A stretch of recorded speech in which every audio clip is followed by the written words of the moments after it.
Game 1 then, in under 29 minutes, goes to Space Station Gaming.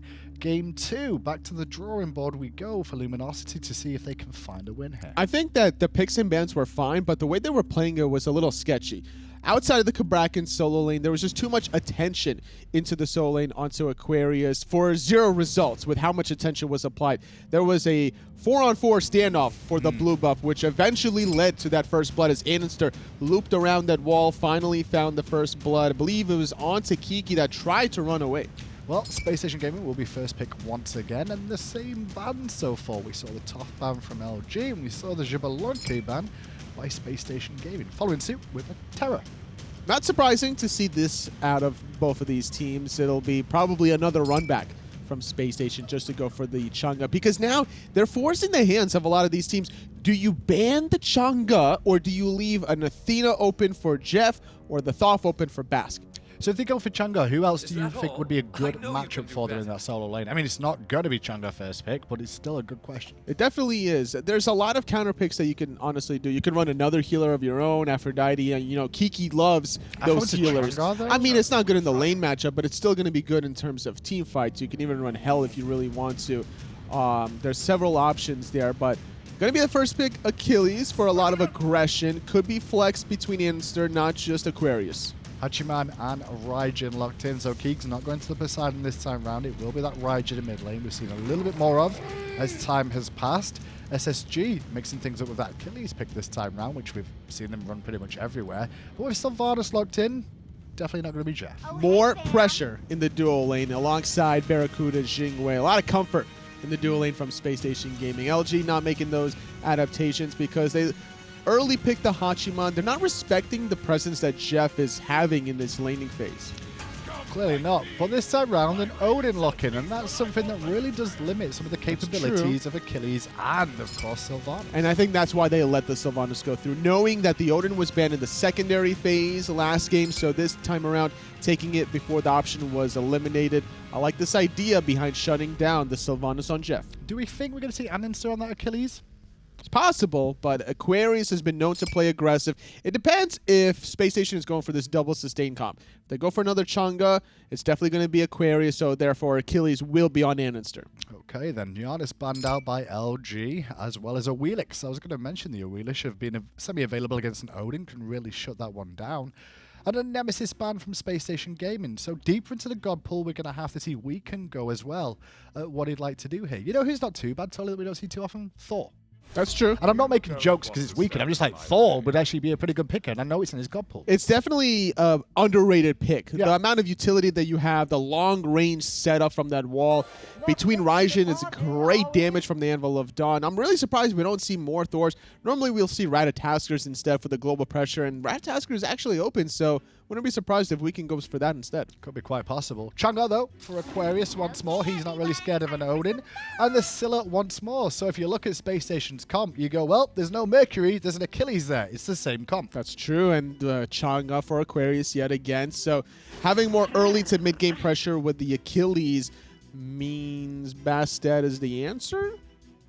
Doesn't feel that way, but that's going to be the selection. And the reason you're saying that, Tolly, I guess, is because Bastet against, sustainy gods such as a Sylvanus and a Chang'e, the bleed effect is where she really has power. She's not going to have that power as much anymore. That's true. The claws, the Razor Claws, takes 4 seconds to get the full damage off. Plenty of time to get off at least one Chang'e heal, a couple ticks from the Wisp set of Sylvanus. So I think that SSG can persevere through some of this damage. Okay, Odin solo against Chang'e. How's that matchup?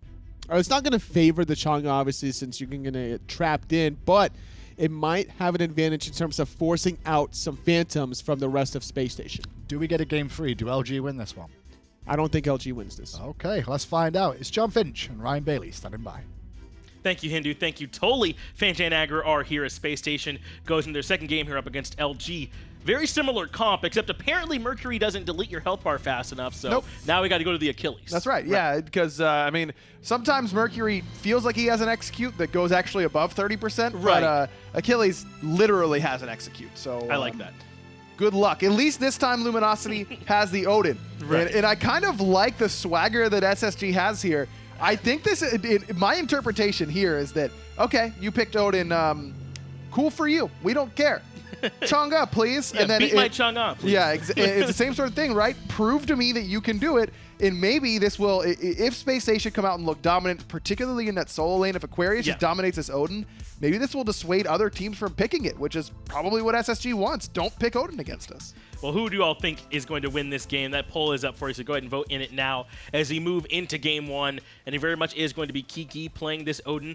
A very similar idea to the KiKsmate. They want to try and control this Chang'e, try and lock it in. But again, this was picked before the Chang'e. Yep. And Kiki picked this, primarily, I assume, to try and hinder JeffHindla, but now has the Chang'e to worry about as well. And the Achilles as well. Achilles very much struggles against Odin because he relies on his healing coming from that second ability. Look, Kiki is a great Odin player, and Kiki did a lot of this last year with Trifecta, where he'd come and do really strange starts in the early game, then teleport back to solo. I told you I'm a big fan of this start. Sprints come out for BaRRaCCuDDa, but he's already took a bunch of damage, but it wasn't enough. Kiki has to teleport back to lane now. BaRRaCCuDDa doesn't have to use any beads, just the sprint comes out from JeffHindla, but Geno used his as well. That's the one thing that I don't know that I love overall. In most metas, that's a guaranteed kill, but right now, dual lane metas by sprint to level 1, Odin that's slow doesn't end up really being impactful by coming around the back there. I wonder if the damage from lunge is just better in that spot. Seems unlikely to me, but something that something to think about. That's interesting. Most I like what you're saying there. Most other solo laners, because they'd have some other form of control, probably can help get that done, but into the almost guaranteed sprints, the slow from KiKsmate is not going to be enough there. Even though it is rather potent, the sprint comes out and BaRRaCCuDDa is able to leave. Gotta get a replay and see how low BaRRaCCuDDa's health was. If it was 30 or less, then lunge does the damage necessary. If not, then Gungnir's might didn't really end up making too big of a deal. Definitely less damage is more about the slow, but I don't know that 30 damage was BaRRa's health bar towards the end there. Yeah, I think it was not definitely, but I think it was a bigger margin than that from what it looked like as BaRRaCCuDDa makes it out of there. A-okay, and ends up being all even over here in the dual lane, but of course you're never really all even with a Sylvanus, are you? With all that clear that he has, the sustain he can bring early, he's really strong in this laning phase, and despite that, Luminosity have a bit of a creep advantage and are pushing up into the lane.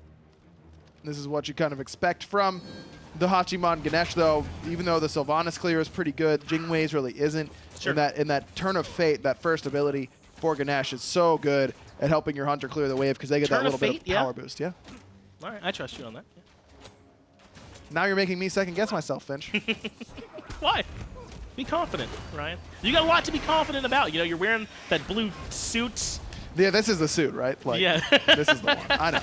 Good pull comes in, forces the beads from Clout in response. That's enough for him to retreat back. BaRRaCCuDDa is still pretty even with them here in levels, but an early victory, I would say, here for Spacestation to be able to get that cooldown away from Clout. Absolutely. Now andinster gets free reign to dominate that left-hand side with just one stun, but in the meantime, while Andy isn't here quite yet, I don't mind Luminosity pressuring this purple because this is forcing Spacestation to give up that wave under tower. Gotta be careful though, andinster is here, and now comes the pull into the root, and andinster has blink if he wants to come in. Go to the dash first, but Geno does a great job controlling him. It might not be enough though with the sprint coming out. andinster does of course come in and find first blood for Spacestation Gaming off of that great pull from JeffHindla. Baskin can't use his Sentinel to get away quite yet, and he doesn't really need to. Keegs almost fell there on the back, but Baskin ultimately is the one who does weaken there with the numbers. Ends up making it work. andinster, though, is not giving up on Weaken here just yet. Is out of range of the stun, and with both having speed buffs, Weaken can get away. Rarely does 3 members gank it on the Baskin get it done, but this Ganesh is so strong with the silence and kind of locking him in place. Not physically, but meaning he can't use Sentinel to like get away very quickly, and that was enough time for the full-on collapse. And that does kind of incentivize Aquarius to go for purification beads later. The silence onto Chang'e is really, really hard for her to deal with just because of how much she relies on using abilities quickly and fluidly throughout the entire team fight. I wasn't a fan of this Ganesh pick at first, but I think the more I think about it, the more I like it here for Geno, just because it does make all of Spacestation have to play around it. And of course, you have to play around any CC that's on the enemy team, but Ohm is one that can really put a wrench in your plans. Yeah, Ohm it's so covers so much space. You really can't do anything while you're inside it. It's pretty frustrating with it, and it could be a second before you're like, oh yeah, I'm silenced, and now I got to react right away and try and find a way to get through that effect. So we'll see if Geno can get the most out of it in this matchup. They're very much going to need it. Check the one. I want to make sure I'm right now because Finch. Yeah, turn of fate. I knew it. Right. I said you were right. I had total faith in you. I know. I just needed to make sure. I just needed everyone to know that I was right. Baskin That's why I do this job. Yeah, Baskin might be in trouble though with Weaken here. He is going to jump over the wall, but no, Baskin's fine. Sorry, I was worried. About Baskin? Yeah, I don't know why I was. I mean, if Weaken jumps back, drops cats, then Baskin has to use his ultimate, but there's no chance for Weaken to find a kill in that spot. Bastet just doesn't bring quite enough damage at this point in the game. Really needs the boots and the Crusher, the Jotun's Wrath, the Transcendence, I think, is really, really strong on Bastet because she often wants to use her abilities in an entire rotation all at once, and that can take up a lot of mana. That's kind of her thing, though. She does a lot of damage, Bastet, so it's kind of one of her strengths, I think, of her character. And it's pretty much all she does is damage. Trying to put it to work there for in the mid lane against Baskin. Not quite able to catch him out, though. Pretty much all she brings is damage. A little bit of slows, but outside of that, yeah, damage. That's what she does. It's Bastet. And it could be a little bit surprising. Even Pounce can kind of chunk, and you might not be expecting it. So kind of. Pounce swings, my guy. You do not want to be on the receiving end of it. Not much you can do, though, once that's coming in at you. It's so fast. It's one of those things that make Bastet so much fun to play. Her kit really does feel good, and we'll see if we can get the most out of it here in this game. Already 1-0-0, keeping step with andinster, who is also 1-0-0. Both of them have the boots, but it looks like Andy might be going a bit of a different build path here as the action is on. JeffHindla is inside of the Dharma Pillars. Wrath of Terra leads into the I'm a Monster, but also the Taiko drums coming out from Keegs. Geno falls in the backside. Now JeffHindla is in trouble as it looks like both supports end up falling. Keegs so low here. Airstrike, not enough to reach him, and he's got that Thunder Crash up and over the wall. Andy gets a double kill, but that could have been far, far worse for Luminosity. Andy got the execute body blocked, I believe. Someone from Luminosity, I think, stepped in and did a great job to step in and make sure that Geno didn't get executed because Andy had everyone around him at low HP, and he could have cleaned that fight up very, very easily. And I'm saying that went better than it could have for Luminosity, and they still lost that fight pretty convincingly. They lost that fight, and then they also had their jungle stripped away from them as well. BaRRaCCuDDa teaming up with, I believe, andinster there, went into the jungle and at the very least grabbed that red buff. I think they turned their eyes towards purple as well, but that's what these top-end teams do. When they get kills, they find something on the back end to make sure they're extending their lead. We talked about this if you were with us in the SML earlier, where there were some times where they weren't quite clear about their calls after a big fight win. Spacestation, though, no hesitation. They knew right where they were going. And that's what the top teams in the SPL do, and that's why the minor league is there, to teach you those lessons that you got to make that kind of stuff happen. I think JeffHindla just tried to pull Geno out of where he was dashing to, and if that would have happened, and almost got it, I would have lost my marbles. They would have been gone, and I never would have gotten them back. It's not that many marbles up there. You could have got those back. No, they would have like spread out all over the floor. One would have fallen in a storm drain. You know, that's what marbles do when you drop them. A storm drain. Yeah. You know, and there would be a shot from a camera inside the storm drain where the marble falls onto the lens. And it would be like just barely out of arm reach, right? Obviously, like you could. Yeah. Yeah. I get where you're going. I'm with you on that. I'm not in the storm drain with you, but I get what you're talking about. Do you think about your life in those sort of like cinematic moments like that? I totally do. Yeah. I'm always like, my brain's like, okay, now we cut to this. Now we cut to Geno getting cut down by Baskin's combo. Monster is all that it takes. Baskin removes him from the map. Not all it takes is Wrath of Terra was there to help out as well, but Baskin continually getting it done in tandem with JeffHindla. One of the best supports you could ask for, and he's showing you why right there. As BaRRaCCuDDa could certainly be in trouble. Weaken and Clout are coming. The slow comes in. Airstrike lets him get away. BaRRaCCuDDa's thinking about where he wants to go, and he goes towards Andy. Always towards the teammates. Always. Blink in from andinster, looking for weakened cats, doing some good work to body block. Fatal Strike is there just to get Andy away from those cats, but he really needed the damage from it as well. JeffHindla, though, has been locked inside the cage. Keegs brings him down without any trouble. Baskin is here to look for damage on the right-hand side, but there is none. BaRRaCCuDDa, and a bit of a 1v4, does have andinster roping in on the back side, and Luminosity are still going to back away from this. Even with JeffHindla dead, they do not want this fight in the jungle. Aquarius has his ultimate, but that's the only ultimate up right now. He's going to use it to go aggressive onto Kiki. That CC chain is just nasty, and Luminosity give up a fight that I don't like them giving up. I mean, yeah, why do they give LG so much respect there? Boots 1 and no ultimate. BaRRa's dead here. That is as greedy as you'll ever see BaRRaCCuDDa be, trying to go for that purple buff. Definitely an over-respect from Luminosity. I think that's the right amount. That's the right word. If it were a word, that would be the word. Though BaRRaCCuDDa does give a little bit back on the end, as you pointed out, by going too far for that purple buff, and LG finally come back in and punish. But I don't know. I think that's pretty big to sort of show the mental state perhaps here of this game. I mean, that's a fight LG should be taking. Weekend is the kind of person that's not afraid to make those kind of calls and trust Keeks to follow up on that. But instead, LG kind of just fall away, and there's nothing Kiki can do by himself in his own jungle. I mean, Luminosity would use all their ultimates as well, but still, with the low health bars of Baskin and BaRRA, no mana for BaRRA, no ultimate for him, and he didn't have his ult or his blink.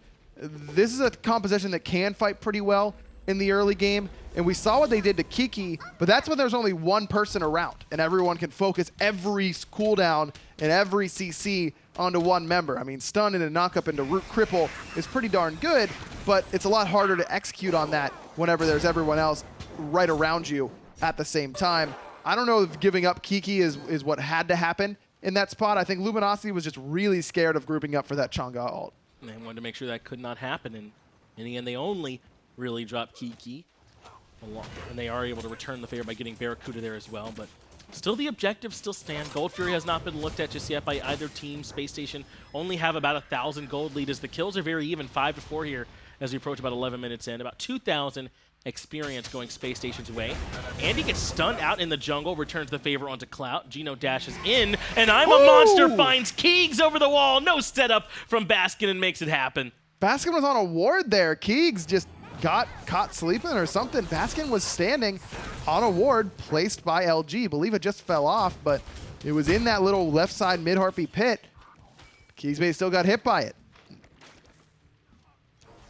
It's nice when you can have JeffHindla, the Wrath of Terra, and you can just kind of casually hit that I'm a monster and knock it up. I mean, there might have been some setup. I didn't see it happen. It looked like Keegs just kind of got caught there by Baskin with an excellent shot over the wall, and that's what Baskin does sometimes, just makes those individual plays and comes up lights out for Spacestation, punishing LG in the jungle yet again. Scylla, I talk about it a lot when it comes to Smite, and specifically a lot of mid lane gods, because that's what I have the most experience with. But I think all of Smite is really a rhythm game, and Scylla is one of the most. Scylla and Ra, as well as Giannis, those feel like the rhythm characters to me, as Aquarius gets away with taking nearly 0 damage. Did cost him his Phantom, though, in response to the cage from Kiki. But Scylla is one of those characters that once you get into a rhythm, you feel like you're hitting everything, you're doing a million damage, and if there aren't a lot of gods that, me personally, I'm not one that can play a god game to game to game to game to game, like back to back to back to back to back. It just drains me mentally. Scylla is one that I feel like the more you play, the better it feels. Kiki is going to fall to that XC from andinster and the gank in the solo lane. A little bit of rap aggro there with the back-to-back-to-back. I liked it.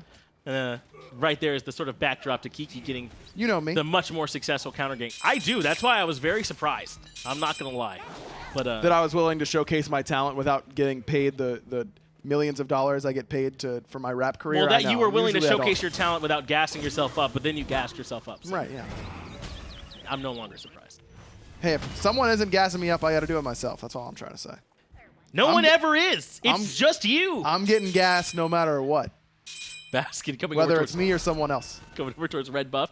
Big chunk towards Keegs, who I guess just has to leave now as the red buff being looked at. Geno and Clout, though, rotate over to confirm that for him. Kiki is going to blink in on this. Does have the ultimate available. Drops that cage. Able to dash right out of that. JeffHindla gets one knockup. I'm a monster. Does only hit Kiki. JeffHindla's still alive for the moment, but the sprint is not going to be enough. Clout grabs him. That's kind of a pity ult from Baskin. Like, that's never in a million years killing Kiki, but at least afterwards you can tell Jeff, hey man, I tried. You know, I tried everything I had to get you out in that spot. Without a Phantom there, JeffHindla's dead every single way, and that's where you have to be playing, the way you have to be playing this Odin in the early game, because you aren't going to get the value out of a late game solo laner like you will a Chang'e or Sobek, something like that we've been seeing a lot in solo lane. You need to come into these team fights early and often and make your impact so that your rest of your team can feel this pick, and Kiki's done a good job of that thus far.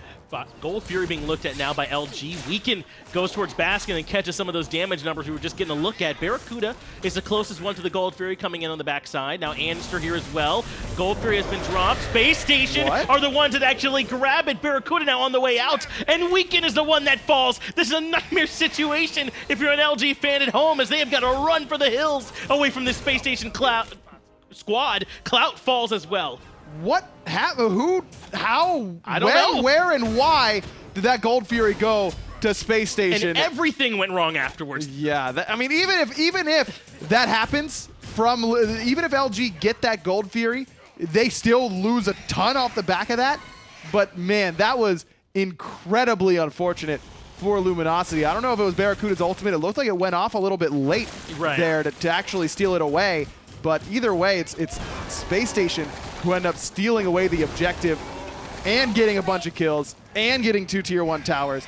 And they can go to Pyromancer if they so choose. Instead, it looks like they're going to head towards red buff potentially and try and catch someone from Luminosity trying to get some sort of farm. Man, it's not often that you can look back at one play and say we kind of lost the game there. And I'm not saying this game's over, but LG lost so much on that play. That's such a big swing for Space Station. I don't think we can overstate it, man. That's a ton in their favor. And Space Station can kind of do whatever they want on the map. Instead of LG bringing the game back to Keegs is dead. That's mean. I think Baskin is getting reported for that. That is just like there's no reason for Baskin to be there. No. In any universe, is it correct for Baskin to be there? But he probably thought to himself, hey, I think Keegs is going to come here and I can just kill him because he respawned. I have red buff. And then he does. My Crush Sick'em's maxed out. I'm a monster, does a bajillion. Let's just kill this guy, and he did. That's pretty disgusting. And if you're Keegs, that's got to be rough, man, because, I mean, you're already, like, what, 3 levels behind Baskin as it is, and you all just lost the Gold Fury because you weren't able to confirm it if it was Airstrike or whatever it is that took that away, and the fight and the towers. That's just kind of that extra salt on the wound, you know, that Basket just kind of provides. Weekend is going to try and help with this collapse here in duo lane. Dharmic Pillars come out, and that keeps JeffHindla trapped inside. BaRRaCCuDDa takes a few shots, but Luminosity don't have enough to dive underneath this tier 1. And andinster's coming. He's looking for some revenge for trying to kill his duo lane. Has the blink available, pops the 2, hits the stun on NotGeno. He's the target because he's an easy execute here for andinster, who of course will find it with that fatal strike. Perfect target selection there. Gets the reset to close the distance onto Clout. Taking some good damage from the tower. Now Weaken's here, but knocked up by the Wrath of Terra. Kiki's going to come in with the cage, but I think this is a cage they're happy to Raijin. Kiki has got to jump away. Meanwhile, BaRRaCCuDDa and the rest of the squad are going to turn their attention towards the tower because now Aquarius can handle the whole rest of the team. Man, rough game for Keegs. Sitting at level 11. That's lower than JeffHindla, by the way, who's level 12. Rough. Aquarius is level 17. What in the world is Keegs supposed to do against a level 17 Chang'e? Pray for mercy is kind of the only option in that spot. Aquarius has been able to free farm all game long. There has been 0 pressure from Weekend on that side of the map. And it's honestly, I don't think it was really hurting them that badly, but that's where you kind of fall into the traps, right, of, okay, well, it didn't really matter. We lost that objective off of the Gold Fury and that going down, and we lose all that fight and lose so much off of it. But at the same time, if Aquarius isn't even or ahead at that point, then he's using all that global gold to just catch up, right? Instead of just making himself unkillable now. It's impossible to kill Aquarius with Phantom up at this point in the game. It just can't happen with how well Aquarius has been positioning, how well he's been timing his skills, and the fact that he's level 18, and who's going to hurt him? The level 13 Bastet who doesn't have Brawler's beat stick yet? No, I don't think so. No, there's no chance of them trying to bring down this Chang'e right now. And the problems are going to stack up as BaRRaCCuDDa itemized into the crit very early here, was the Jing ways often do, since she already has that in her kit innately and going to try and exacerbate that issue for the rest of LG. And what's really the response from it? There's no thorns to punish, no hide. I mean, they're worrying so much about trying to itemize around Aquarius. BaRRaCCuDDa is going to be free to do plenty of damage for the squad as well. As Weekend comes in the lane, gets hit by the 379 crit and the knockup. That's just kind of how this game has gone right there, man. BaRRa still chasing Weekend down, trying to maybe bluff him into returning to his pounce location. Weekend a little bit too seasoned for that to happen, but BaRRa, that was, you sure you want to take this fight, Kurt, sort of moment for Weekend, and he did not want to take that fight. No, he did not. Remember this spot here? That's where Keegs got to lead it earlier. I remember that. That was rough. Yeah, a lot of damage Baskin's currently doing. He still has another red buff around his waist, 3-1 and 2. Has Spirit Desolation to go along with the Soul Reaver and the Book of Thoth. Quite the greedy build, I feel like, here from Baskin. Really want to make sure he's doing maximum damage, and he certainly is. This last game, it was Book of Thoth first.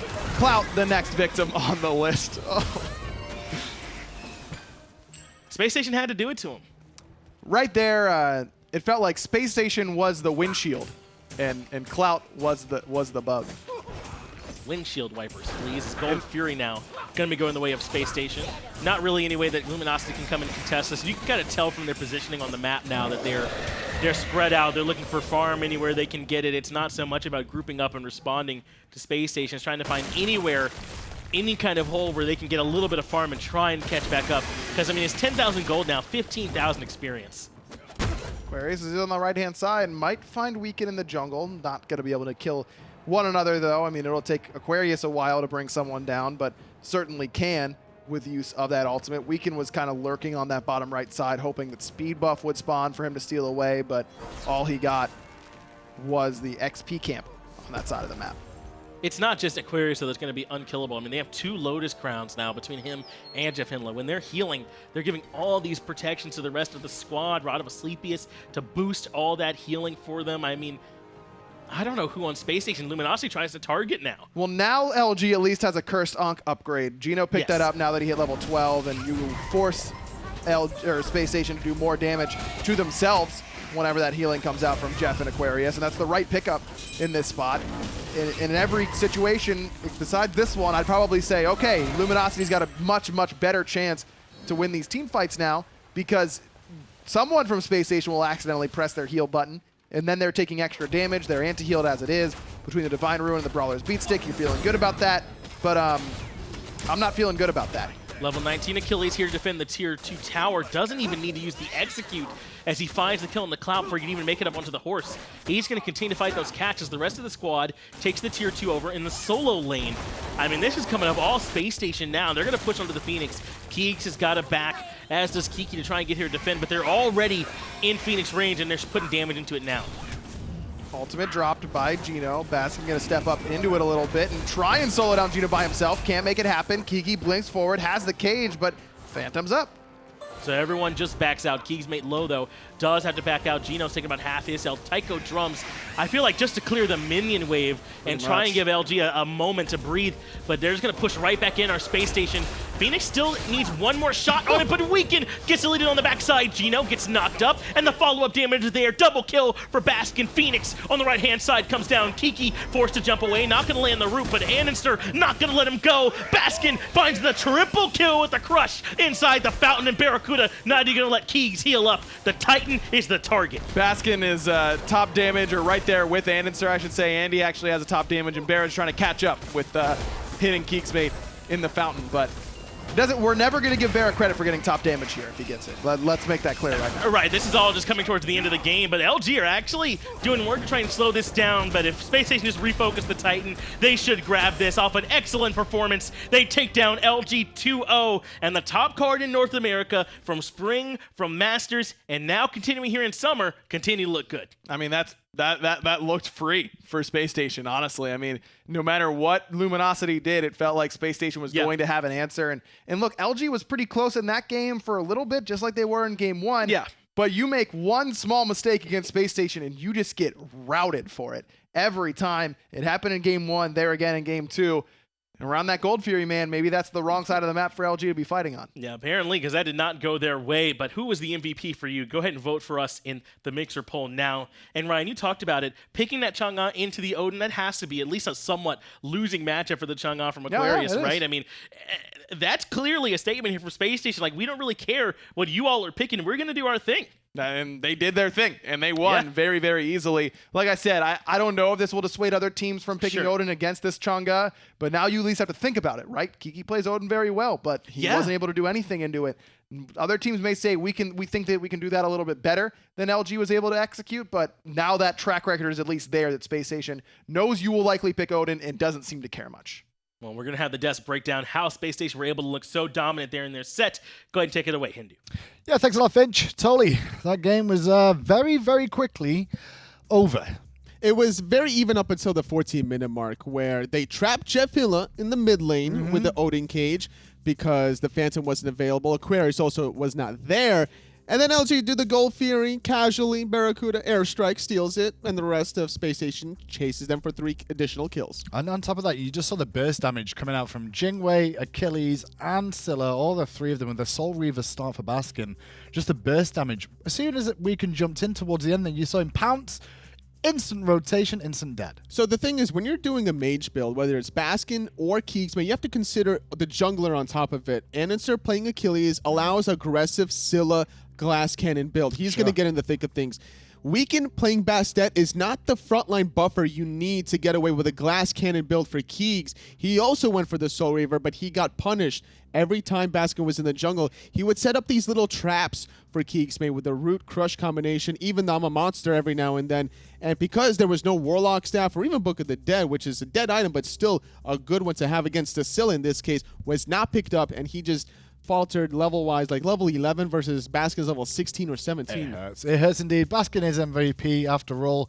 We were mentioning him here, but you guys at home, you saw enough highlight reel players from this Scylla play today to make him stand out for the MVP vote. Game 1 was BaRRa. This one, definitely Baskin showed up, and this was the pick, right? I call this the Lassus trap, where he just kind of waits for somebody to come back from the respawn. That was after the Gold Fury steal and after the chase down. Baskin playing lights out with the late game Scylla. Really scary stuff out of him because you're banning away a lot of his picks every now and then between the Thoth and the Giannis, and he goes for the Scylla, which is not a highly contested meta pick, but he makes it his own pick to work with the team. I think that's the thing, though, now, Tolly, is that you can't ban this particular player out anymore. There used to be times, once upon a time in the Pro League, where you could ban out individual players. It's not possible anymore. You can only ban against specific comps and things you don't want to face. You've got to expect they're going to have something else in the god pool to be able to pull out. Well, as long as Andinster can keep playing the way he did, Baskin's going to have so much freedom in the back line. Spacestation Gaming with their 3rd win thus far in the summer split, doing good stuff.